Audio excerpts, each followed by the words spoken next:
एक नई शुरुआत करने का एक मौका हम सब लोगों को दिया। मैं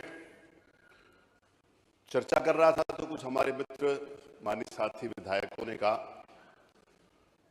कि आप 5 दिन में से 1 दिन महिलाओं के लिए आरक्षित करने जा रहे हैं। मैंने कहा मैं 5 दिन में 1 दिन महिलाओं के लिए आरक्षित करने नहीं जा रहा। मैं देश की आजादी के 75 साल बाद 1 दिन महिलाओं के लिए आरक्षित करने जा रहा हूं, क्योंकि मेरी जानकारी के अनुसार ये कहीं भी नहीं हुआ। और विशेष रूप से मैं यहां पर यह बात जरूर बताना चाहता हूं कि ये महिलाओं के लिए सेशन नहीं है। पूरी विधानसभा की कार्रवाई एजेंडे के अनुसार चलेगी और आज एजेंडे के ऊपर बोलने का अवसर इस सदन की महिला सदस्यों को दिया जाएगा। एजेंडा जिस समय हमारा पूरा हो जाएगा तो उस समय वो विशेष सेशन चलेगा जिस समय महिला सदस्यों को अपनी बात कहने का अवसर दूंगा। प्राय समाज में जिस समय हम लोग चर्चा करते हैं तो ये कहते हैं कि behind every successful man there is a successful women. ये नहीं कहा जाता कि behind every successful man there is a women, there is a successful women. तो जो सक्सेसफुल मैन के पीछे सक्सेसफुल वुमेन होते हैं, जब हम पीछे मुड़कर देखते हैं तो बहुत दूर नजर आती है। सक्सेसफुल वुमेन तब होगी जब आपके साथ खड़ी नजर आएगी और आपके आगे चलती हुई नजर आएगी, वो सक्सेसफुल वुमेन। तो उस वुमेन सशक्तिकरण के लिए ये हाउस आज उनके लिए समर्पित है। मैं फिर इस बात को कहना चाहूंगा कि माननीय मुख्यमंत्री जी ने फिर विभिन्न समयों के ऊपर जब से मैंने ये तय किया, बहुत गंभीर कंसर्न के साथ उन्होंने सरकार की योजनाएं भी बताई। मैंने नेता प्रतिपक्ष से भी इसके बारे में चर्चा करी। नेता प्रतिपक्ष ने भी बोला कि ये बहुत अच्छा काम कर रहे हैं, लेकिन महिलाओं की अपनी समस्याएं हैं। मैंने कहा सदन चर्चा करने के लिए एक दूसरे के साथ समस्याओं के ऊपर भी चर्चा करेगा, तभी उसमें से समाधान निकलेगा।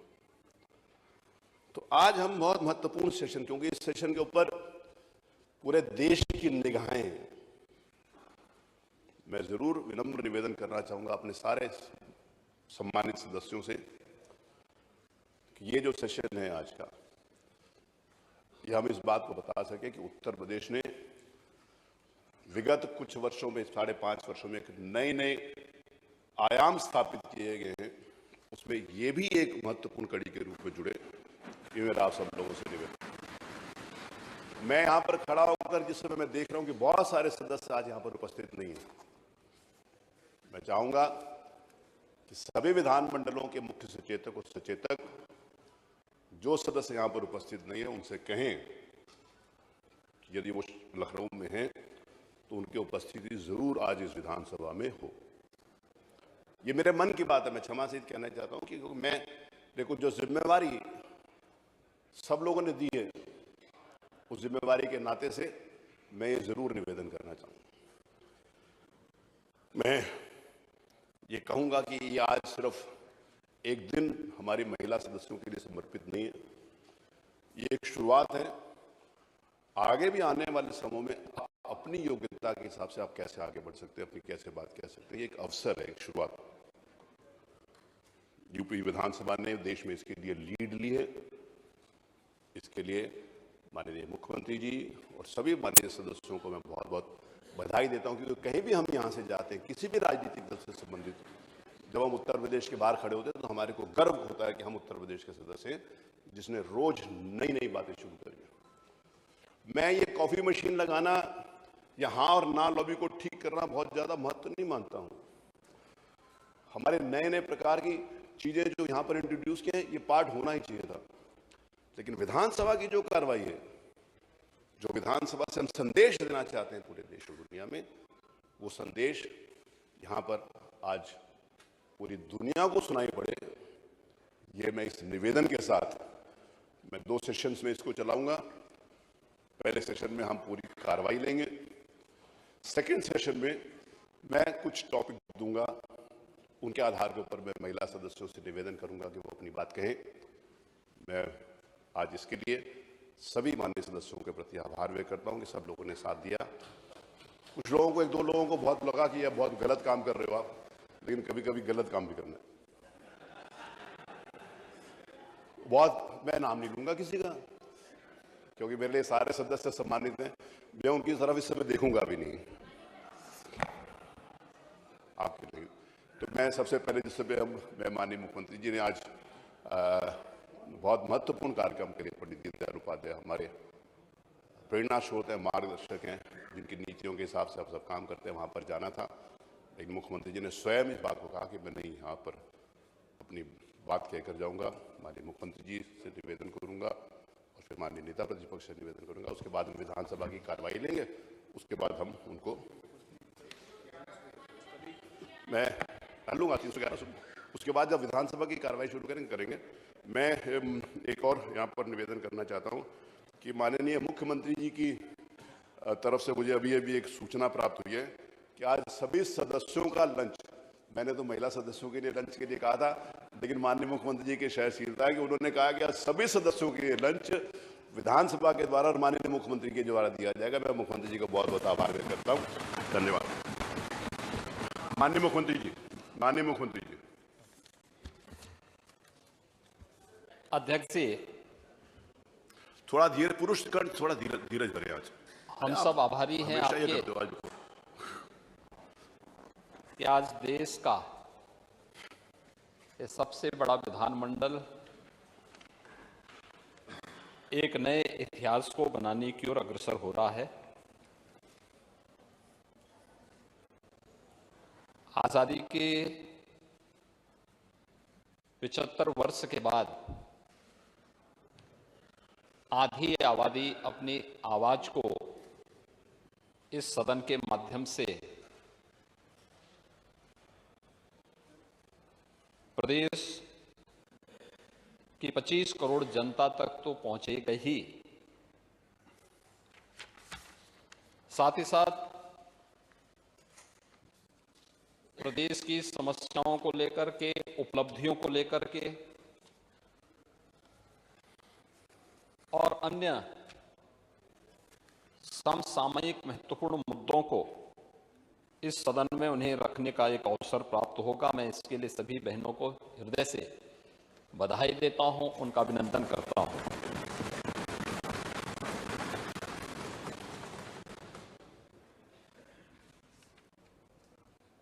वास्तव में यह कार्य बहुत पहले होना चाहिए था और इसलिए होना चाहिए था, आज का पूरा दिन आपने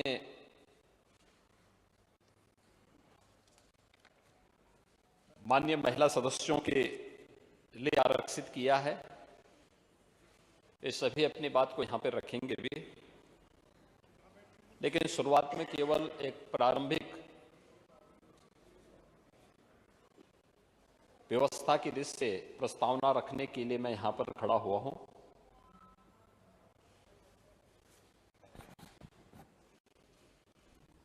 मुझे महर्षि वेदव्यास की पंक्तियां याद आती हैं, जो उन्होंने नारी शक्ति के बारे में कहा है, खासतौर पर मातृशक्ति के बारे में, कि नास्ति मातृ समा छाया, नास्ति मातृ समा गति, नास्ति मातृ समम प्राण, नास्ति मातृ समा प्रिया।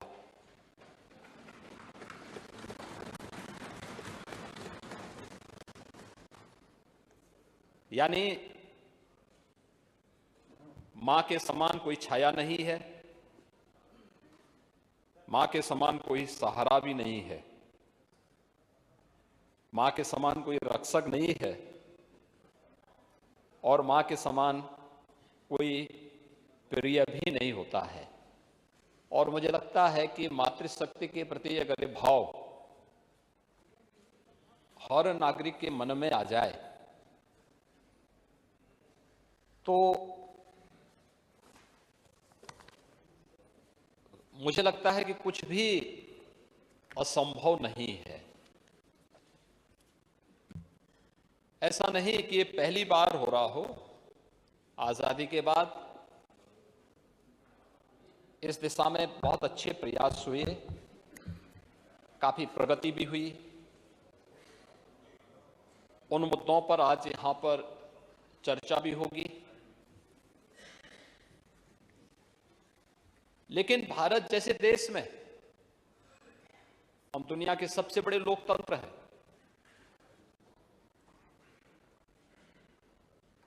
भारत के अंदर बिना भेदभाव के महिला हो या पुरुष, हमारे संविधान निर्माताओं ने भारत के प्रत्येक नागरिक को वयस्क मताधिकार का जो अधिकार दिया था, इसमें महिला और पुरुष के बीच में कोई अंतर नहीं था। और हम सबको इस पर गौरव की अनुभूति होनी चाहिए कि महिला और पुरुष दोनों को भारत के अंदर पहले सामान्य निर्वाचन से अपना मत देने का पूरा अधिकार भारत ने लोकतंत्र अपनाने के बाद से देना प्रारंभ किया। यही नहीं, इंग्लैंड में और दुनिया के तमाम अन्य देशों में महिलाओं को अधिकार बाद में मिला, भारत से बाद में मिला है। भले वहां लोकतंत्र पहले रहा हो, तो भारत की ताकत का एहसास दुनिया को कराता है, जिसमें हमेशा से, आज से नहीं, वैदिक काल में आप देखें, वैदिक ऋषियों के साथ साथ वैदिक ऋचाओं को रचने वाली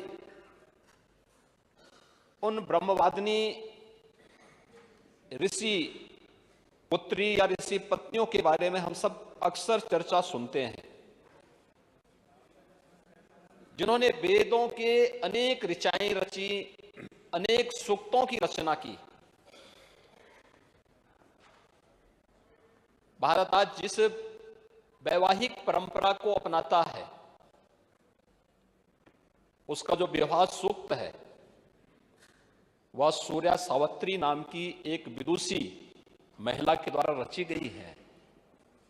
आप याद करिए, उसके बगैर भारत की वैवाहिक परंपरा बिना उन सूक्तों के गायन से आगे बढ़ ही नहीं सकता। ऐसे ही अगर हम देखते हैं, चाहे वह ब्रह्मवादिनी घोषा हो, लोपामुद्रा हो, विश्ववारा हो, अपाला हो, या फिर अनेक उन ब्रह्मवादिनी और वेदों की अनेक रचनाओं को रचने वाली ये सभी महिलाएं, जिन्होंने इस देश को एक दिशा दी, एक नया संस्कार दिया, एक नई गति दी। यही नहीं, शकुंतला के बारे में, अनुसुईया के बारे में, माता अनुसुईया के बारे में, दमयंती के बारे में, सती सावित्री के बारे में, गार्गी, मैत्री, अनुसुईया, अहिल्या, सीता, द्रौपदी, रुक्मणी, यानी अनेक ऐसी परंपराएं हमें वैदिक रामायण और उसके उपरांत के कालखंड में भी देखने सुनने को मिलती है, जिन्होंने अपनी नेतृत्व क्षमता से समाज को एक नई दिशा दी थी। और आजादी की लड़ाई में भी हम बहुत पीछे ना भी जाएं, अगर हम केवल 1857 के प्रथम स्वतंत्र समर की बात करते हैं, तो उत्तर प्रदेश का हर वासी इस बात पर गौरव की अनुभूति करता है कि झांसी की रानी लक्ष्मीबाई, जिन्होंने उस कालखंड में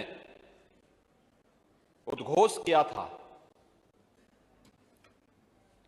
कि मैं अपनी झांसी हरगिज नहीं दूंगी, और उसके लिए उन्होंने युद्ध लड़ा, ब्रिटिश हुकूमत को पीछे हटने के लिए मजबूर किया। अनेक ऐसे उदाहरण हैं। उनके साथ जो अन्य अनेक वीरांगनाएं इस युद्ध में लड़ी थी, प्रथम स्वातंत्र समर का नेतृत्व की थी, यह किसी से छुपा हुआ नहीं है। और इसलिए आज जब हम इन सभी मुद्दों पर चर्चा कर, इस सदन में चर्चा होगी और सभी बहनें अपनी अपनी बातों को यहां पर रखेंगी, इस संबंध में कुछ चीजें हैं जो सरकार ने अपने स्तर पर कदम बढ़ाए हैं। मैंने एक पत्रक भी दोनों माननीय सदन के सभी माननीय महिला सदस्यों को पास भेजा है। मिशन शक्ति के रूप में एक जो नया कार्यक्रम राज्य सरकार के स्तर पर हम लोग संचालित कर रहे हैं और इस कुशलतापूर्वक संचालित हो रहा है, इसके परिणाम भी हम सबके सामने हैं कि केंद्र और राज्य सरकार के द्वारा महिला सशक्तिकरण के लिए, महिला सुरक्षा, महिला सम्मान और महिला स्वावलंबन, इनसे संबंधित जो मुद्दे हैं उन पर क्या क्या कदम उठाए गए हैं, चाहे वह बेटी के जन्म लेने से लेकर के और बेटी के विवाह होने तक, मुख्यमंत्री कन्या सुमंगला योजना, मुख्यमंत्री सामूहिक विवाह की योजना, निराश्रित महिला पेंशन की योजना में वृद्धि करते हुए उसके दायरे को बढ़ाने का काम। अगर गांव में कोटे का विवाद होता है तो अनावश्यक इस मामले को आगे बढ़ाने की बजाय गांव की महिला स्वयंसेवी समूह को ही वहां का राशन कोटा का संचालन करने का अधिकार दे देना। बैंकिंग कॉरेस्पॉन्डेंट सखी, बैंकिंग कॉरेस्पॉन्डेंट सखी में मैं प्रदेश के सभी ग्राम पंचायतों में एक महिला गांव के बैंक के लेन देन के पूरे कार्य को संचालित करेगी और 33,000 से अधिक बहनें इस कार्य के साथ जुटी हैं। और मुझे बताते हुए प्रसन्नता है कि सुल्तानपुर की तो एक बहन ऐसी है जो इसमें 3 लाख रुपए सालाना कमा भी रही है, स्वयं का इनकम कर रही है, 3 लाख रुपए सालाना। महिला स्वावलंबन का एक आदर्श उदाहरण है। ऐसे अनेक उदाहरण है हमारे सामने।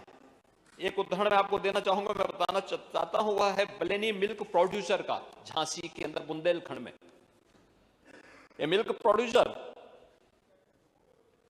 इसमें 2019 में हमने इसे प्रारंभ किया था बुंदेलखंड में। मैं झांसी में मुझे स्वयं जाने का अवसर प्राप्त हुआ था और गांव की सामान्य महिलाएं, ऐसा नहीं कि कोई बाहर से आया हो, लेकिन गांव की सामान्य महिलाओं ने जब अपनी क्षमता का परिचय दिया, आज इनकी संख्या है 41,000।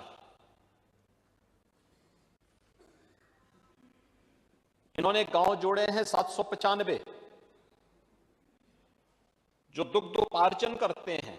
दुग्ध समितियां गांव-गांव में गाय या भैंस का दूध कलेक्ट करते हैं, प्रतिदिन कलेक्ट करते हैं 1,35,000 लीटर दूध, और इनका जो वार्षिक टर्नओवर है वह है लगभग 149 करोड़, और इनका जो नेट प्रॉफिट होता है वह है 13.5 करोड़ का इनको नेट प्रॉफिट भी होता है।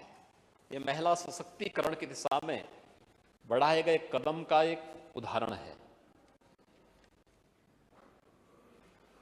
ऐसे ही राष्ट्रीय पोषण मिशन के अंतर्गत जो कार्यक्रम प्रदेश के अंदर चल रहे हैं, प्रदेश के अंदर जो भारत सरकार की स्कीम के अंतर्गत जो कार्यक्रम चल रहे हैं, मातृ वंदना योजना, मिशन शक्ति के अंतर्गत हर थाने में महिला हेल्प डेस्क की स्थापना, हर ग्राम पंचायत के लिए महिला बीट पुलिस अधिकारी की तैनाती। 2017 के बाद जब नई सरकार बनी थी 1947 से लेकर के 2017 तक 70 वर्षों में उत्तर प्रदेश पुलिस बल में, जो देश का सबसे बड़ा पुलिस बल है, इस पुलिस बल में मात्र 10,000 महिला पुलिस कार्मिक थी, अधिकारी और महिला कांस्टेबल सबको लेकर के। आज इनकी संख्या 35,000 से अधिक है। अतिरिक्त महिला पुलिस कार्मिकों की भर्ती की कार्रवाई को इस दौरान राज्य सरकार ने एक अभियान चला करके उन्हें भर्ती की प्रक्रिया के साथ जोड़ने का काम किया और उन्हें महिला बीट पुलिस अधिकारी के रूप में हर ग्राम पंचायत के लिए भी तैनात किया, जहां पर ये कार्य कुछ जगह प्रारंभ हो चुका है, कुछ जगह हम लोग आगे बढ़ाने जा रहे हैं। महिला रिपोर्टिंग पुलिस चौकी और परामर्श केंद्र, हर एक जनपद में अलग से व्यवस्था बनाई गई है। कहीं पुलिस थाना, महिला पुलिस थाना जो स्पेशली केवल महिला संबंधी अभियान और उन्हें परामर्श देने के लिए गठित किया गया है, और कुछ जगह पुलिस चौकियों को अतिरिक्त व्यवस्था भी इसके साथ दिया गया है। और इसके साथ ही प्रदेश के अंदर जो कार्य हुए हैं, परिणाम है इसका, और ये चीजें हमें दिखाती हैं कि इसके परिणाम भी हम सबके सामने आए हैं, जिसमें प्रदेश के अंदर अभी जो हर थाने में प्रदेश के अंदर 1537 पुलिस सिविल पुलिस के थाने हैं, शेष अन्य मिला करके कुल 1584 थाने हैं, जिसमें जीआरपी के भी थाने आते हैं। इन सभी में महिला हेल्प डेस्क की स्थापना की जा चुकी है।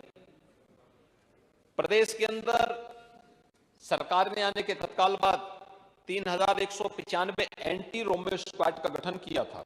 एंटी रोमियो स्क्वाड जिसके द्वारा 6,75,143 स्थानों पर चेकिंग करते हुए 28,33,893 ऐसे लोगों को उनकी चेकिंग की गई जिन पर किसी प्रकार का कोई संदेह था, और उसमें आवश्यकता पड़ने पर कार्रवाई भी की गई है।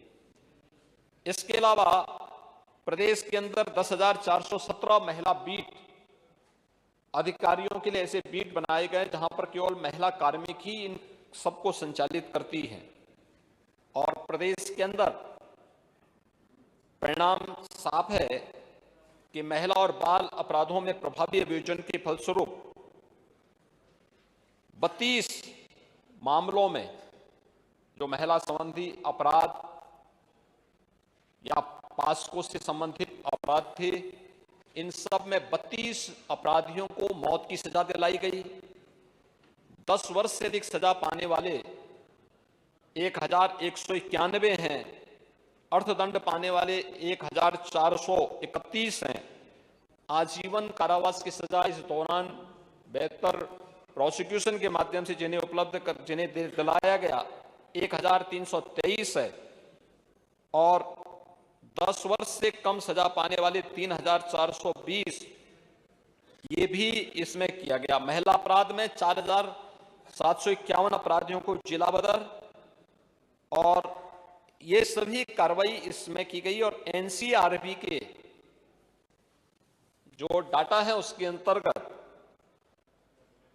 अगर हम देखेंगे तो विगत 5 वर्ष के अंदर महिला संबंधी अपराधों में व्यापक कमी देखने को मिली। खासतौर पर बलात्कार में 33%, अपहरण में 29%, सीलभंग में 25%, दहेज मृत्यु में 12% की कमी भी इस दौरान देखने को मिली है।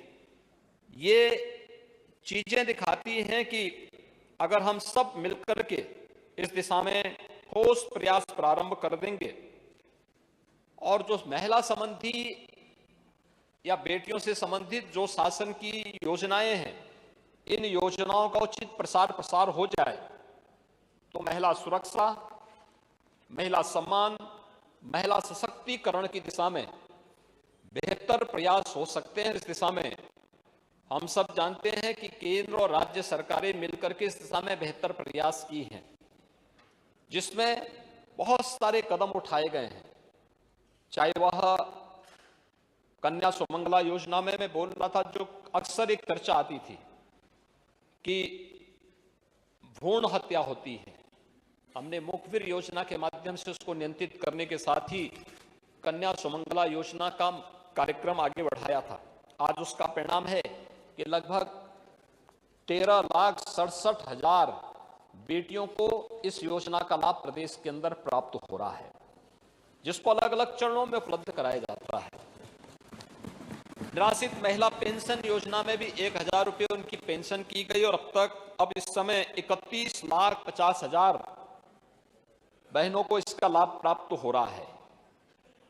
इसी प्रकार से राज्य आजीविका मिशन के अंतर्गत 66 लाख महिलाएं जुड़ी हुई हैं जो इस योजना का लाभ प्राप्त कर रही हैं। प्रदेश के अंदर मातृ वंदना योजना के अंतर्गत 52,55,129 माताएं इन योजनाओं का लाभ ले रही हैं। मुख्यमंत्री सामूहिक विवाह योजना के अंतर्गत अब तक 1,91,686 जोड़ों की शादी ब्याह के लिए सरकार के स्तर पर उन्हें सहयोग प्रदान किया गया है और प्रदेश के अंदर ऐसे ही अन्य अनेक कार्यक्रम संचालित हो रहे हैं, जिसमें सभी महिला सदस्यों के पास मैंने एक पत्रक भेजा भी था और मैं अनुरोध करूंगा कि उसको जरूर एक बार देखेंगे। खासतौर पर जब हम हर घर नल की बात करते हैं तो हर घर जल पहुंचाने की कार्रवाई का हिस्सा है। अगर दूरी से जाना होता था तो हम बहुत जगह देखते थे कि महिलाएं अपने सिर पर पानी लेकर के आती थी। आज उनके घर तक पानी पहुंच रहा है। हर घर शौचालय स्वच्छ भारत मिशन के अंतर्गत बने। प्रदेश के अंदर 2,61,00,000 परिवारों के पास बने।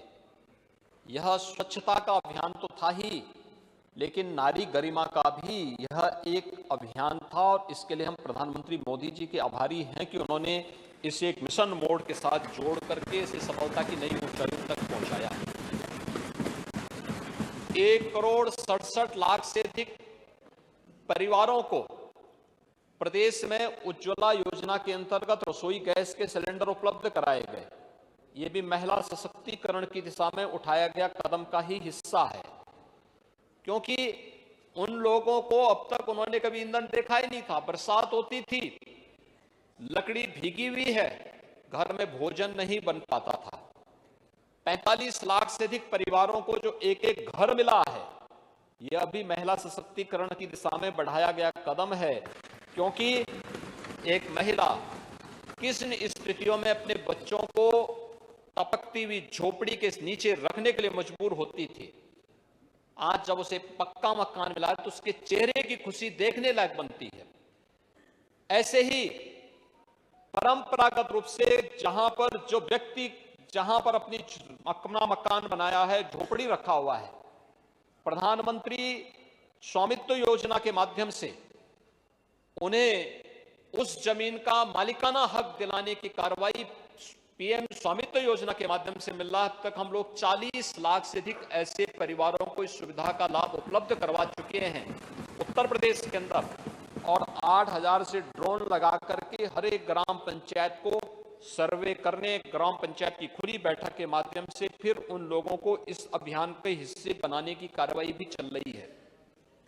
पीएम स्वनिधि के अंतर्गत भी स्ट्रीट वेंडर, ठेला, खोमचा, रेहड़ी रखने वाली ऐसी 2 लाख से अधिक महिलाओं को इस योजना का लाभ देकर के आर्थिक स्वावलंबन की ओर अग्रसर करने का कार्य हुआ है। अन्य अनेक ऐसी योजनाएं हैं जिन योजनाओं के बारे में हम चर्चा करें। मेरी अपील होगी सभी महिला यहाँ पे जो सदस्यगण हैं उन सभी बहनों से कि इस पर वे अच्छी चर्चा करें। इनमें उनके कुछ सुझाव हैं, सुझाव उनके नोट होंगे, सरकार उसके बारे में कदम उठाएगी।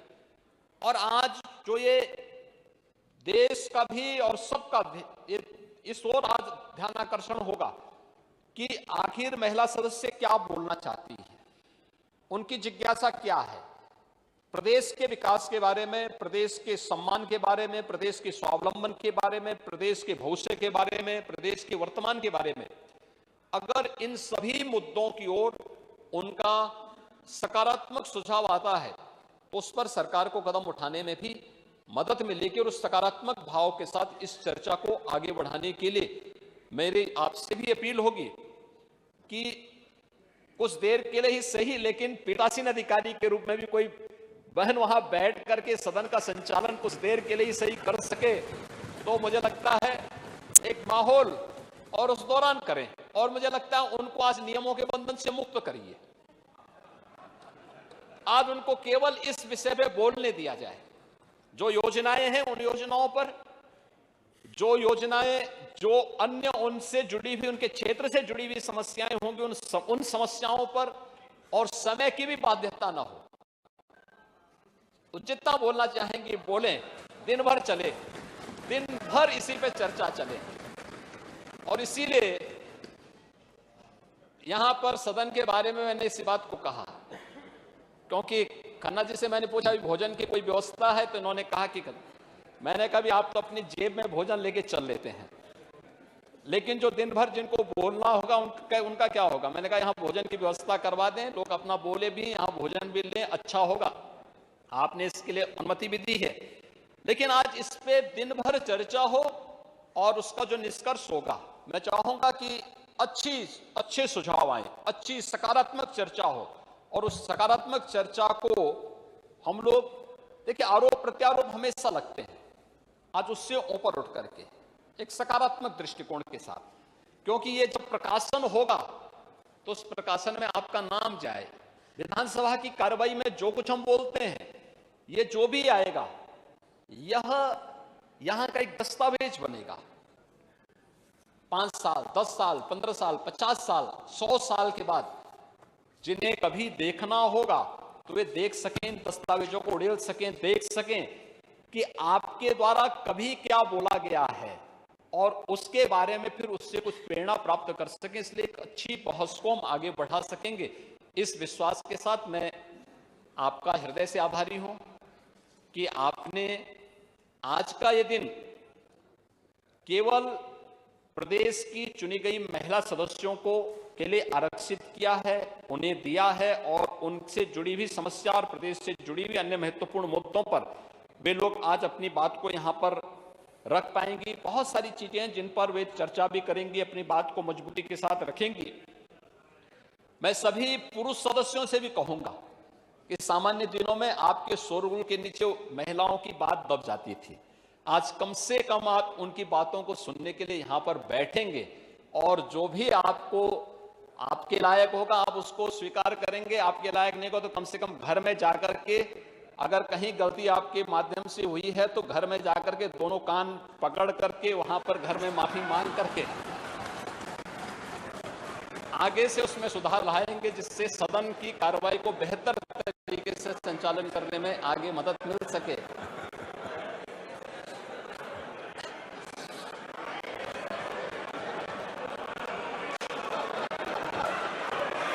ये कार्य ये जरूर हो। सदन ये सब बातें कैसे जानते हैं? और मैं सभी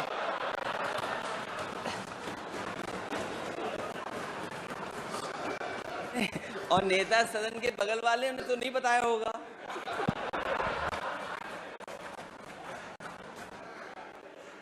लगता है खन्ना जी आपको आमंत्रण करने में भूल गए हैं। खन्ना जी ने तो पिछले दिनों ही एक रिसेप्शन दिया था, आपको नहीं बुलाया था क्या?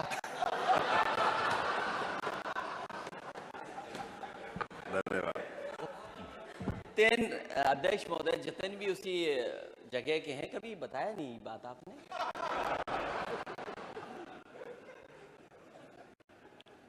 अध्यक्ष जी, मैं चाहूंगा कि इस बहस को एक सकारात्मक दिशा में आगे बढ़ा करके हम रोचक भी बनाएं, और क्योंकि लोगों का आज इस ओर बहुत जिज्ञासा होगी, और उस सकारात्मक दिशा को हम आगे बढ़ा सकेंगे कि अच्छा होगा, अभिनंदनीय होगा, समाज के लिए प्रेरणादायी हो पाएगा, और सदन की कार्रवाई को फिर इसी प्रकार के कुछ अच्छे महत्वपूर्ण मुद्दों को लेकर के, जो प्रदेश के प्रत्येक नागरिक को बिना भेदभाव की सुरक्षा, उनके सम्मान और उनके स्वावलंबन से जुड़े हुए मुद्दों को हम आगे बढ़ा पाएंगे। तो यह प्रदेश के हित में भी होगा, विधायिका के भी हित में होगा, और साथ साथ उत्तर प्रदेश को एक नई पहचान इस प्रकार की चर्चा परिचर्चा से मिलेगी।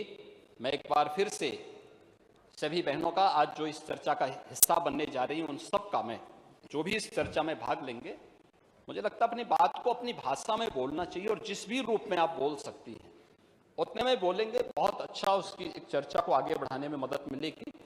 हमें संकोच नहीं करना होगा, अपने दिन भर अपनी बात को बोलें, नियमों को आज शिथिल करते हुए, एकदम कोई वो नियम नहीं, सभी अपने दिन भर भाषण इनके चले, और फिर वह प्रकाशन भी हो। अच्छा होगा इसका प्रकाशन हो, और प्रकाशन होकर के फिर हम देश के पार्लियामेंट की लाइब्रेरी में भी भेजें और हर विधानसभा में भेजें, देश की हर विधानसभा के लिए भेजें कि उत्तर प्रदेश की विधानसभा में ये चर्चा हुई थी, इसको इस प्रकार के सुझाव आए हैं, उन सब पर हम चर्चा को आगे बढ़ा पाएंगे तो अच्छा होगा। मैं एक बार फिर से सभी माननीय सदस्यों को, जिन्होंने इस चर्चा को सार्थक बनाने के लिए आज अपनी उपस्थिति के माध्यम से इसको मजबूत करने में अपना योगदान दे रहे हैं, उन सबका भी हृदय से धन्यवाद करता हूं, और सभी महिला सदस्यों का हृदय से अभिनंदन करता हूं। धन्यवाद। एक सूचना देकर माननीय नेता प्रतिपक्ष को बुलाता हूं। माननीय नेता सदन ने जो बातें कही हैं थी, अधिष्ठाता के रूप में हमारी एक बहन सदस्य यहाँ पर पहले से नामित हैं, लेकिन आज जैसे मुख्यमंत्री जी ने कहा है कि उसको शिथिल करके, तो मैंने एक नाम नेता प्रतिपक्ष से मांगा है, तो वो भी दे देंगे, तो उनको भी मैं अवसर जरूर दूंगा यहाँ पर। वो ठीक है, आपने वो एक ये दो, क्योंकि मुख्यमंत्री जी ने जो बातें कही है मुझे लगता है कि वो बहुत महत्वपूर्ण है, और उनका अनुपालन यहाँ पर विधानसभा का इस सत्र के दौरान किया जाएगा। भोजन के लिए माननीय मुख्यमंत्री, आज एक और महत्वपूर्ण बात है कि एक जब यहाँ पर माननीय सदस्य बोलते हैं तो प्रायः हम सब लोगों के स्वभाव में है कि महिला विधायक को हम विधायिका बोलते हैं, विधायिका श्रीमती, विधायिका इज इंस्टीट्यूशन लेजिस्लेशन, तो महिला विधायक है, विधायिका नहीं है। तो ये आप लोग सब लोग इस बात को ध्यान रखें, क्योंकि जनरली बातचीत में हम इस बात को कहते हैं कि विधायिका विधायिका। तीसरी बात महत्वपूर्ण ये है जो माननीय मुख्यमंत्री जी ने कही है कि यहाँ पर सब लोग शाम तक बैठे, तो शाम तक बैठने के लिए भोजन भी की व्यवस्था की गई है, और शाम को जब ये सत्र समाप्त होगा तो सारे माननीय सदस्यों को विधानसभा की तरफ से एक एक टैबलेट भी दिया जाएगा, जो सभी माननीय सदस्यों को विधानसभा सत्र के बाद दिया जाएगा, पहले नहीं। तो कोई आदमी पहले उसके लिए प्रयास भी नहीं करे, और जो लोग आज नहीं ले पाएंगे उनको फिर बजट सत्र में दिया जाएगा। माननीय नेता प्रतिपक्ष।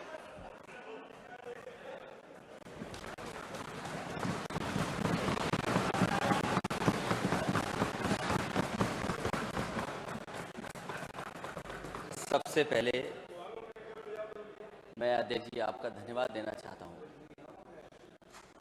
आपका और सरकार के प्रयास से आज ये विशेष हमारा विधानसभा का सत्र है, और आज के दिन हम केवल महिला सदस्यों को ही बोलने का अवसर दे रहे हैं। जहां आपने नेता सदन और मुझे बोलने का मौका दिया है, मैं आपका बहुत बहुत धन्यवाद देना चाहता हूं। हालांकि अध्यक्ष जी लगातार इस प्रयास में हैं कि नई नई चीज़ें आएँ, और जब से आप अध्यक्ष बने हैं बहुत सी चीज़ों को बदलते हुए हम लोग देख रहे हैं। ये स्वाभाविक है कि बिना सरकार के सहयोग के, बिना सरकार के बजट के बहुत सारे काम नहीं हो सकते, और कभी गैलरी का सुंदरीकरण हो, और अब टैबलेट भी हमारे सामने आ गई है। केवल एक टैबलेट नहीं दे रहे हैं अध्यक्ष जी, दूसरी भी टैबलेट दे रहे हैं आपको, तो दो दो टैबलेट हम लोगों के पास हो जाएंगे। और जब कभी हम लोग चाय या कॉफ़ी पीने का बाहर जाते थे तो कैसी चाय मिलती थी, कैसी कॉफ़ी मिलती थी, अक्सर हमारे सदस्यों को शिकायत रहती थी, लेकिन उस शिकायत को भी आपने दूर कर दिया, बहुत बहुत धन्यवाद। और कल तो हमारे एक सदस्य चाय पीते पीते ये भूल गए कि सदन में उन्हें रहना है। तो कभी कभी अच्छे काम की वजह से ये भी हो जाता है। जैसे आपने आज महिलाओं के लिए बोलने का अवसर दिया, आज हमें जानकारी मिली कि नेता सदन बहुत सी चीज़ें जानते हैं। स्वाभाविक है, वो मुख्यमंत्री हैं, तो सब चीज जानेंगे। मैं उनके भाषण से ही अपने भाषण को जोड़ते हुए, उन्होंने जहां भूमिका बताई महिलाओं की, न केवल आज़ादी में, समाज में जगह जगह पर उन्होंने बहुत महत्वपूर्ण योगदान दिया है। सर्वप्रथम अगर हम आज़ादी की लड़ाई को देखें और जो भूमिका महिलाओं ने और हमारी नारी शक्ति ने योगदान दिया है, झांसी की रानी लक्ष्मीबाई को हम लोग भूल नहीं सकते। उनके साथ साथ बहुत सारे ऐसे नाम हैं जो कभी कभी हम लोग भूल जाते हैं। बेगम हजरत महल हैं, महारानी अवंतीबाई लोधी, चांद बीबी, दुर्गा भाभी, कस्तूरबा गांधी जी, अहल्याबाई होलकर, सरोजिनी नायडू जी जो सबसे पहली इस उत्तर प्रदेश की गवर्नर भी हुई। और अच्छा होता स्पीकर महोदय, आज महिला स्पीकर भी, अगर वो महिला हमारी गवर्नर जो है, अगर वो भी इस कार्यक्रम में किसी न किसी रूप में शामिल हो जाती। अरुणा आसिफ अली, भीकाजी कामा, कैप्टन लक्ष्मी सहगल और अनेक नाम हैं, वीरांगना उदा देवी पासी, ऐसे तमाम नाम हैं, झलकारी बाई, जिनको हम याद कर रहे हैं, जिनके योगदान से, जिनके प्रयासों से हमें उस आज़ादी की लड़ाई में और मजबूती मिली। वहीं जहां हम अपने उत्तर प्रदेश का इतिहास देखते हैं, सर्वप्रथम उत्तर प्रदेश की नहीं बल्कि देश की पहली महिला मुख्यमंत्री अगर किसी प्रदेश ने दी थी तो उत्तर प्रदेश ने दी। सुचेता कृपलानी के रूप में न केवल उत्तर प्रदेश की वो बल्कि देश की पहली मुख्यमंत्री बनी। और इसी के साथ साथ गवर्नर भी, जिन्होंने आज़ादी की लड़ाई में राष्ट्रपिता महात्मा गांधी जी के साथ रह करके उन्होंने पहचान अपने आप बनाई। जहां उन्हें नाइटिंगेल के ऑफ इंडिया बोला जाता, सरोजिनी नायडू, वो भी यहाँ की गवर्नर। जहां हम अपनी गिनती देखते हैं, यहाँ पर जो पहला सदन रहा होगा उसमें संख्या कम थी, लेकिन लगातार महिलाओं की उपस्थिति और संख्या बढ़ती चली आ रही है। और आज जिस सदन में हम लोग बैठे हैं उसमें लगभग सभी दलों को मिलाकर के 47 महिलाएं सदस्य हैं। और हमें उम्मीद है कि आने वाले समय में सभी दल ये प्रयास करेंगे कि ज़्यादा से ज़्यादा महिलाएं इस सदन में कैसे पहुंचें। जहां कोई कैबिनेट ऐसी नहीं रही होगी जहां पर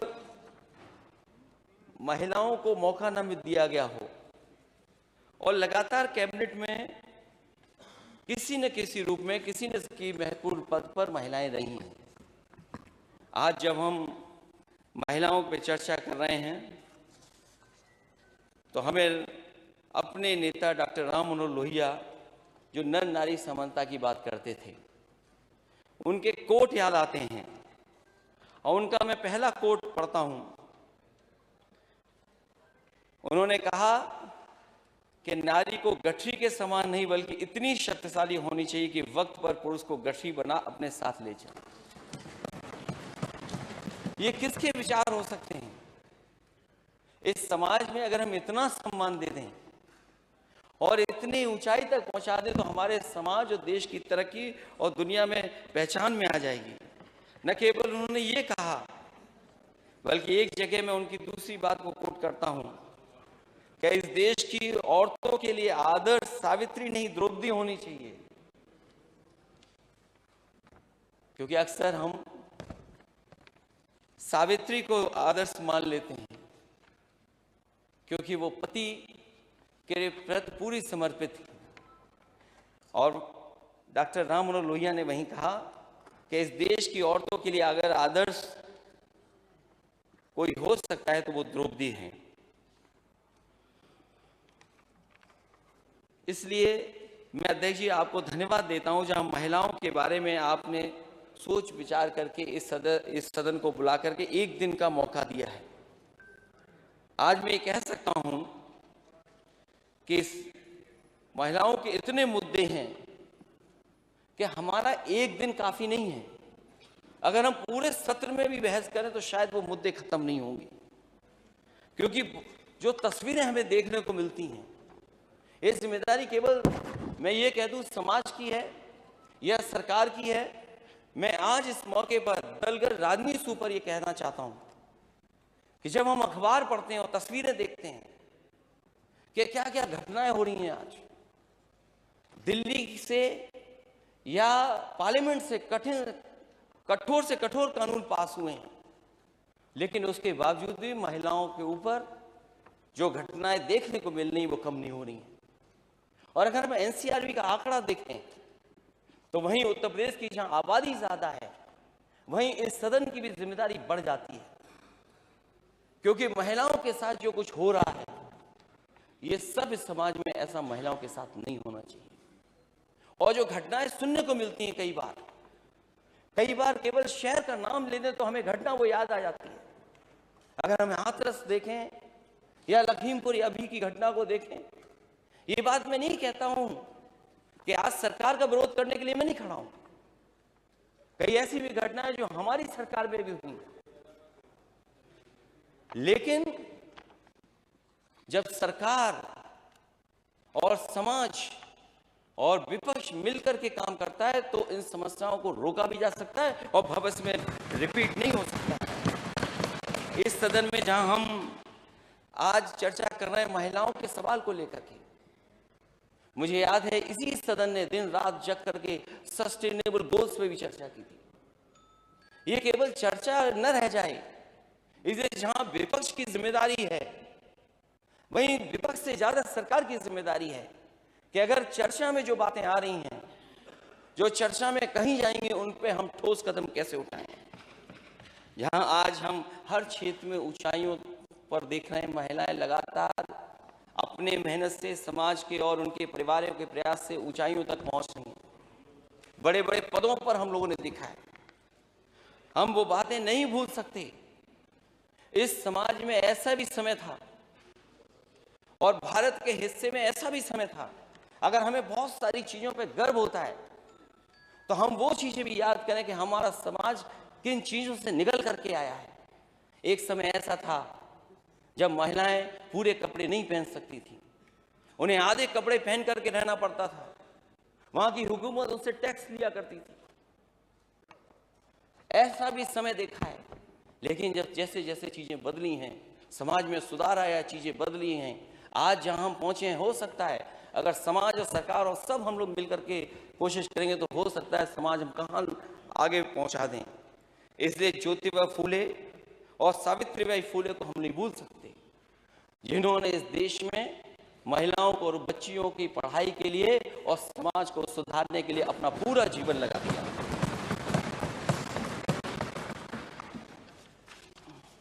क्योंकि आज का दिन ऐसा है कि सरकार को नाराज नहीं करना है। तो घटनाओं का अगर हम लोग जिक्र करेंगे, माननीय सदस्य जितने लोग बैठे हैं सब जानते हैं। जब आज हम लोग चर्चा कर रहे हैं तो अखबारों में किस शहर की घटना कितनी बड़ी निकली है, घटना कैसे हुई वो अलग बात है, लेकिन अगर वो घटना अखबारों में छप जाए, टीवी पे आ जाए, तो आज सब इस समाज में हमें कितना शर्मिंदा होना पड़ता है। मुरादाबाद जैसी घटना, जहां पर एक बेटी रास्ते पे भागती चली गई है अपने आप को बचाने के लिए, और कोई कपड़ा उसके शरीर पर नहीं, तो सोचो हमारी आपकी जिम्मेदारी कितनी बन जाती है। इसलिए आज सरकार का जहां सरकार ने बड़ी बातें कही थी कि सशक्त नारी बनाने के लिए हम क्या क्या फैसला लेंगे, आज मैं उन बातों को याद नहीं दिलाना चाहता हूं, लेकिन महिलाओं की सबसे जरूरी चीजें हैं, उनकी सेफ्टी और सिक्योरिटी पे क्या हम काम करें, उनको हम किस तरीके से सरकार की योजनाओं से जोड़ें, महिला सशक्तिकरण और कल्याण के लिए हम क्या क्या कर सकते हैं। सुझाव के रूप में मैं जरूर कहना चाहूंगा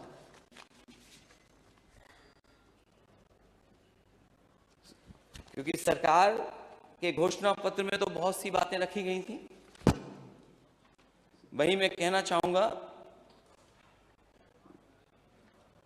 कि हम लोग समाजवादी पार्टी की घोषणा पत्र में हम लोगों ने कुछ बातें लिखी थी, क्योंकि हम सरकार में नहीं आए हैं, इसे हम सुझाव के रूप में सरकार को बता सकते हैं।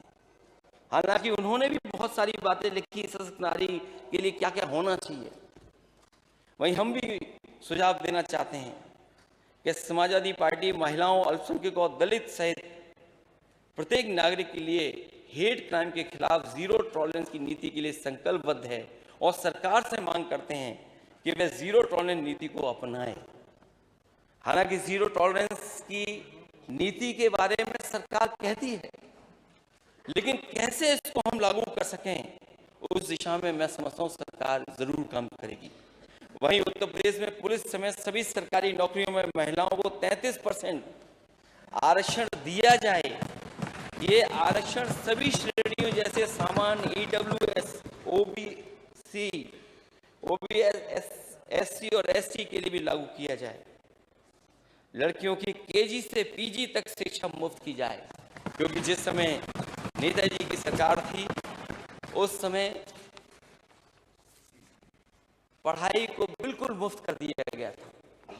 हमें उम्मीद है कि आज जब हम महिलाओं के सवालों पर चर्चा कर रहे हैं तो ये पढ़ाई भी पूरी की पूरी मुफ्त होनी चाहिए। और मुझे याद है कि एक बार मैं यहाँ पर एक अखबार के कार्यक्रम में जब मैं गया तो मैं जिन लोगों का सम्मान कर रहा था उसमें नौजवान वो टॉपर था, 12th क्लास के टॉपर्स का मैं सम्मान कर रहा था। अध्यक्ष जी जब मैं उसको सम्मान देने गया तो उसने कहा कि आज तो आप मुझे यहाँ लैपटॉप दे रहे हैं, आज ही के दिन आप झांसी में भी मेरी बहन को लैपटॉप देंगे।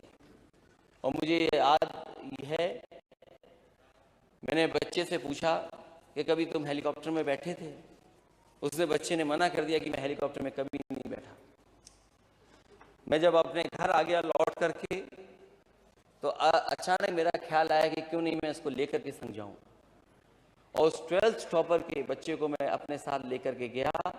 उसकी बहन को जहां हम लोग लैपटॉप दे रहे थे उस बहन को भी मैंने लैपटॉप दिया।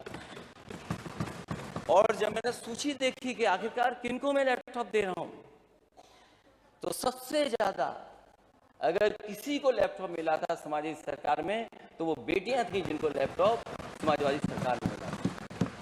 इधर जब कुछ सालों बाद में झांसी गया, क्योंकि वो टॉपर था, उसकी बेटी बहन भी टॉपर थी, तो मैंने सोचा कि जिनको मैंने लैपटॉप दिया आखिरकार वो कर क्या रहे होंगे। मैंने जानकारी हासिल की तो पता लगा जिस नौजवान को, जिस बच्चे को मैंने लैपटॉप दिया था वो एमटेक कर रहा था दिल्ली से, आईआईटी से। और मैंने उससे फोन पर पूछा, क्योंकि वो आ नहीं सकता था उस दिन, कि क्या कर रहे हो? तो उसने कहा मैं एमटेक कर रहा हूं और आज भी आपका लैपटॉप चल रहा है, बंद नहीं हुआ है। और मुझे लगा कि केवल मैंने एक बेटी को लैपटॉप दिया होगा, एक बहन को दिया होगा। जब मैं बरुआ सागर उसके घर परिवार से मिला तो उन्होंने कहा ये छोटी सी टाउन एरिया है, बहुत बड़ी नहीं है, लेकिन इसी में समाजवादी सरकार में कम से कम 400 बच्चों को लैपटॉप मिल गया। ये बात मैं बहुत पुरानी बता रहा हूँ। उस समय जब उन बच्चों से मैं मिला, उन बच्चों ने कहा कि हमें लैपटॉप तो मिल गया, हम पढ़ाई लिखाई तो पूरी कर ली है, लेकिन हमें नौकरी नहीं मिल पा रही है, रोजगार नहीं मिल पा रहा है। हमें उम्मीद है कि सरकार को जहां मौका मिला है, डबल इंजन की सरकार को काम करने का, तो जहां पढ़ाई अच्छी होगी बेटियों की, जहां उन्हें और पढ़ने का मौका दिया जाएगा, आने वाले समय में उन्हें रोजगार भी देने का काम सरकार करेगी। जहां सुरक्षा के लिए मैं सुझाव देना चाहूंगा कि पुलिस बल में महिलाओं के लिए विशेष भर्ती अभियान चलाया जाए ताकि एक स्वतंत्र महिला पुलिस इकाई का निर्माण हो सके। क्योंकि हम सरकार में नहीं आए, हमारे मैनिफेस्टो में था। तो आज सुझाव के रूप में मैं सरकार से कह रहा हूं कि पुलिस बल में महिलाओं के लिए विशेष भर्ती अभियान चलाया जाए ताकि एक स्वतंत्र महिला पुलिस इकाई का निर्माण हो सके। यूपी पुलिस बल में महिलाओं को 33% प्रतिनिधित्व दिया जाए। आत्मरक्षा प्रशिक्षण कार्यक्रम तहसील स्तर पर सभी स्कूल और संस्थाओं में नियमित अंतराल पर आयोजित किए जाएं। सभी गांवों में खैर सीसीटीवी और डायल 100 डायल 112 तो है ही, लेकिन उसका समय कैसे कम हो, क्योंकि रिस्पांस टाइम जितना कम हो जाएगा उतनी ही जल्दी पुलिस एक्शन में आ जाएगी और जो पीड़ित है उसकी मदद हो सकेगी। मुझे याद है कि जैसे ये सरकार कहती है कि हमने महिलाओं को और बेटियों की सुरक्षा के लिए एंटी रोमियो स्क्वाड बनाया है, उस समय समाजवादी सरकार में वुमेन पावर लाइन 1090 को बनाया गया था।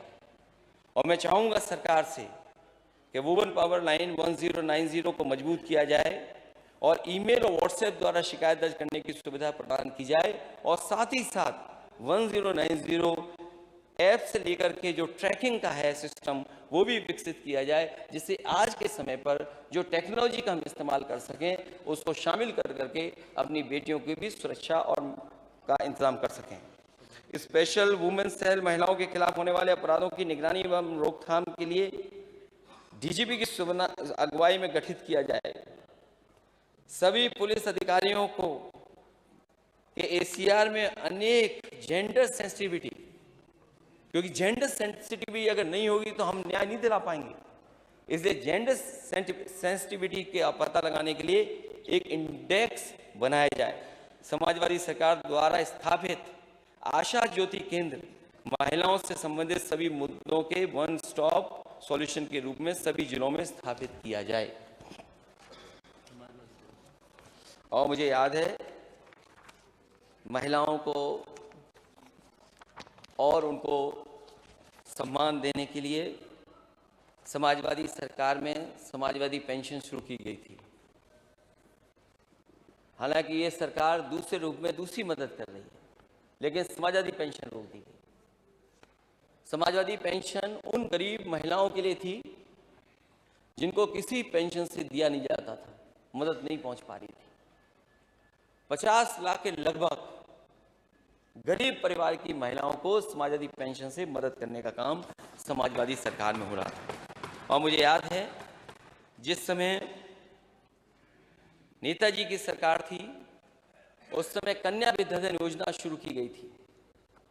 बहुत बड़े पैमाने पे ड्रॉप आउट थे, बहुत बड़े पैमाने पे बेटियां पढ़ने नहीं जाती थीं, पढ़ाई छोड़ करके चली जाती थीं। लेकिन जिस समय समाजवादी पेंशन शुरू हुई थी, जिस तरीके से एनरोलमेंट बढ़ा था और एनरोलमेंट के बाद जिन जिन बेटियों की मदद हो गई थी उन सब बेटियों ने आगे की पढ़ाई पूरी की थी। वो भी समाजवादी सरकार के एक ऐतिहासिक फैसला था कि समाजवादी कन्या विद्याधन दे करके उनको पढ़ाई में आगे बढ़ाने का काम समाजवादी सरकार ने हुआ। इसलिए मैं एक बार फिर आपको बधाई देता हूँ, धन्यवाद देता हूँ अध्यक्ष जी को कि जिन्होंने ये आज महिलाओं के लिए विशेष सदन रखा है, जिससे कि महिलाएं अपना बोल कर के अपनी समस्याओं का समाधान कर सकें और सरकार तक अपनी बात पहुंचा सकें। मैं बहुत बहुत धन्यवाद देता हूं आपका। धन्यवाद देता प्रतिपक्ष। एक eminent women freedom fighters of India, इस बुक का मैंने लोकार्पण किया था। प्रोफेसर केएल जौहर जो कई यूनिवर्सिटीज़ के वाइस चांसलर थे, वो दी थी। तो मैं विधानसभा के लाइब्रेरी में रखाऊंगा, उसको भी माननीय उसको सब लोगों को दिया जाएगा। अब हम विधानसभा की कार्रवाई, अवधेश जी आज आपको कोई अवसर नहीं मिलेगा, तो अब विधानसभा की हम कार्रवाई शुरू करते हैं। अब बताइए क्या कहना चाहती हैं आप? माननीय मैं सदन को सादर अवगत कराना चाहती हूँ कि बेरोजगारी की स्थिति चरम नहीं, ये विधानसभा की अब कार्रवाई शुरू होगी, पहले नियम बताइए क्यों बोल रही हैं आप? 311 माननीय। आप महिला नहीं है। 311 में क्या है? 300, अरे रुके ना प्लीज। मैंने कहा था कुछ लोगों को परेशानी है, लेकिन कोई अपने आप को बताया नहीं कि किसको परेशानी है, ये तो एक्सपोज हो जाएंगे। आप बताइए, मैं उनको पूरा अवसर दे रहा हूँ ना। 311 में लिया जाए, मुझे सुना जाए। 311 में क्या है? मान्यवर, जब जनता बहुत परेशान होती है, सरकार से आक्रोशित होती है, वो मुद्दे 312 में होते हैं। बेरोजगारी ऐसा एक मुद्दा है मान्यवर। नहीं, 311 में नियम में ऐसा है कि जो तत्कालिक इस समय कोई ऐसी प्रॉब्लम हो जिसके ऊपर सारी की सारी कार्रवाइयां स्थगित कर दी मान्यवर जाए, है, अभी छात्र विरोध कर रहे हैं, इतना वो अभी प्रदर्शन नियम हो में रहा है, आएगा ना। आपने नियम बेरोजगारी के 56 में अंतर्गत। दिया है इसको, तो मैं नियम 56 में उसको सुनूंगा। मान्यवर आप इसे सुन लीजिए। उसको सुनूंगा, नियम 56 में उसको 56 में। सुनूंगा। बैठिए बैठिए। आत्महत्या करें, आप ही मुख्यमंत्री जी ने कहा कि कोई नियम नहीं लगेगा। बेरोजगारी तो सुन नियम नहीं चलेगा, लेकिन व्यवस्था चलेगी। नहीं, माननीय मुख्यमंत्री जी ने नहीं ये अभी तो शुरुआत, अभी तो सारा दिन बोलना है आप लोगों ने।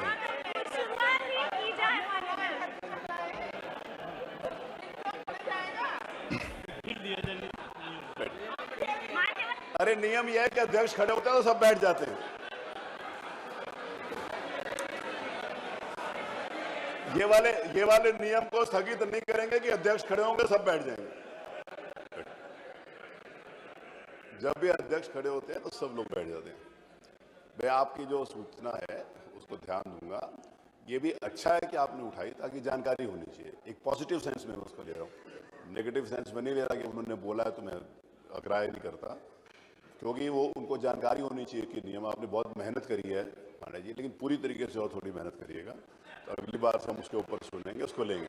अब प्रश्न सुनेंगे, अभी आपको सुनेंगे। अब आज प्रश्न काल के लिए 12 बजे से प्रश्न काल, 11 बजे से हमारा प्रारंभ होता है। तो आज 20 तारांकित प्रश्न आज की कार्यसूची में सम्मिलित हैं, जिसमें से एक महिला सदस्य आदरणीय where is the agenda, Pinky Yadav ji का 13 नंबर प्रश्न है। पिंकी, कोई बात, पिंकी यादव का आज 13 नंबर पे प्रश्न था। मैं सूचना इसकी दे दूं, आज जितने भी तारांकित प्रश्न हैं सभी उत्तरित माने जाएंगे। मैंने माननीय संसदीय कार्य मंत्री जी से निवेदन किया था और चर्चा करी थी, जिन माननीय सदस्यों का आज प्रश्न उत्तरित माना जाएगा वो यदि 2 अनुपूरक करना चाहते हैं तो वो लिख कर दे देंगे। कल हम उसका लिखित जवाब दिलवा देंगे, ताकि सारे सदस्यों को इस बात का अवसर मिल जाए। अपनी बात, ये बहुत महत्वपूर्ण बात है, ऐसे कभी हुआ नहीं, जो आज नई नई परंपराएं डाल रहे हैं। दूसरा, एक सदस्य जो माननीय पिंकी जी हैं 13 नंबर, उनको मैं इनवाइट करता हूं कि वो हैं तो अपना प्रश्न पूछ सकती हैं। अच्छा चलो, आई एम सॉरी, मुझे नहीं मालूम था, वो स्वस्थ हो।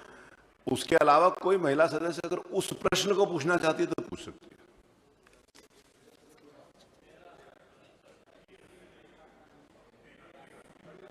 माननीय मंत्री जी,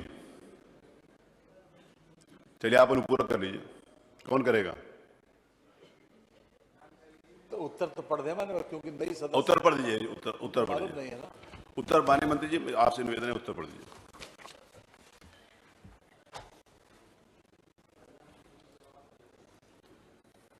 फसलों के न्यूनतम समर्थन मूल्य की घोषणा भारत सरकार द्वारा भारत सरकार स्तर पर गठित कृषि लागत एवं मूल्य आयोग की स्वीकृति के आधार पर किया जाता है। भारत सरकार द्वारा सहायक मूल्यों का आकलन लागत मदों तथा यथा मानव श्रम, पशु श्रम, बीज का मूल्य, सिंचाई का मूल्य, उर्वरक का मूल्य, कीटनाशक का मूल्य, फसल बीमा का प्रीमियम, फसली ऋण हेतु ब्याज की धनराशि, भूमि के किराए पर हुए व्यय आदि के सर्वेक्षण के आधार पर किया जाता है। ऊपर वर्णित फार्मूला लागत मदों के आधार पर ही है। उक्त विषयगत कार्रवाई भारत सरकार द्वारा की जाती है। प्रश्न नहीं उठता। महिला सदस्य नहीं है, ये माननीय मंत्री हैं। इसके ऊपर अनुपूरक पूछना है, पूछे। आदरणीय अध्यक्ष जी, मैं पूछना चाहती हूँ कि क्या सरकार हमारे किसानों को कीटनाशक जो दवाइयाँ हैं वो मुफ्त में उपलब्ध कराएगी? इसमें प्रश्न मैं है, पूछना चाहती हूँ। प्रश्न 13 नंबर के प्रश्न में, ये जो प्रश्न मूल प्रश्न है उस मूल प्रश्न में ये नहीं है।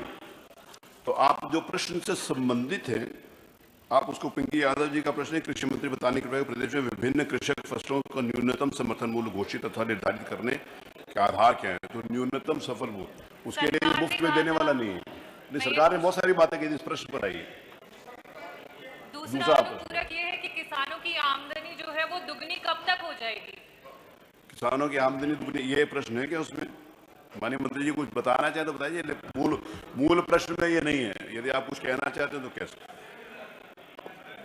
हाँ, आप आपके पहले प्रश्न का उत्तर तो यह है, जो आपने पूछा है उसमें हम सब्सिडी देते हैं। उत्तर प्रदेश सरकार अरे सब्सिडी सुनिए देती उत्तर। है। उत्तर प्रदेश सरकार कीटनाशक दवाओं में सब्सिडी देती है। हालांकि ये मूल प्रश्न से संबंधित नहीं है किसी भी तरह से, लेकिन चूंकि पूछा है माननीय सदस्य ने तो हमने बता दिया। दूसरी बात मान्यवर, ये अपने आप में आप देख लें कि हमने जो भी हमारे पास जो कमीशन की रिपोर्ट आई, भारत सरकार ने उसको जो डिक्लेयर किया,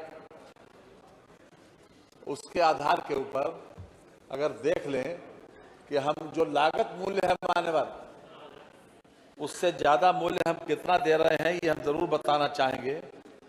जो आपने पूछा है उसी के संदर्भ में ये 22-23 का लागत मूल्य है पैडी का, धान का 1360 रुपया।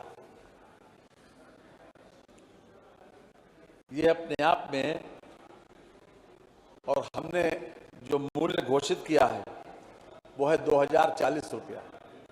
तो आप ये समझ सकते हैं कि जो पैडी कॉमन है तो 1360 रुपया जो लागत मूल्य है, और इसमें जो भी हमने इसमें जो कमीशन है उसमें काफी कुछ थ्रेश आउट करके उसका लागत मूल्य निकाला जाता है। यहाँ तक कि उस जमीन का किराया भी शामिल है जिस जमीन में फसल बोई जाती है, उस जमीन का किराया भी हमने इसमें शामिल किया है। और इसलिए ये लागत मूल्य आया 1360 रुपया, और इसका हमने 2040 रुपये पैडी कॉमन का और 2060 रुपया पैडी ग्रेड 1 का, यानी कि महीन चावल का जो है वो दाम इसमें दिया है। साथ ही साथ जो गेहूं की बात भी कर लें, क्योंकि आपने जब पूछा ही है इस बात को तो हम इसकी भी जानकारी दे दें कि 22-23 का जो गेहूं का मूल्य है वो 1008 रुपया था, और हमने 2015 रुपया इसका एमएसपी डिक्लेयर किया, यानी कि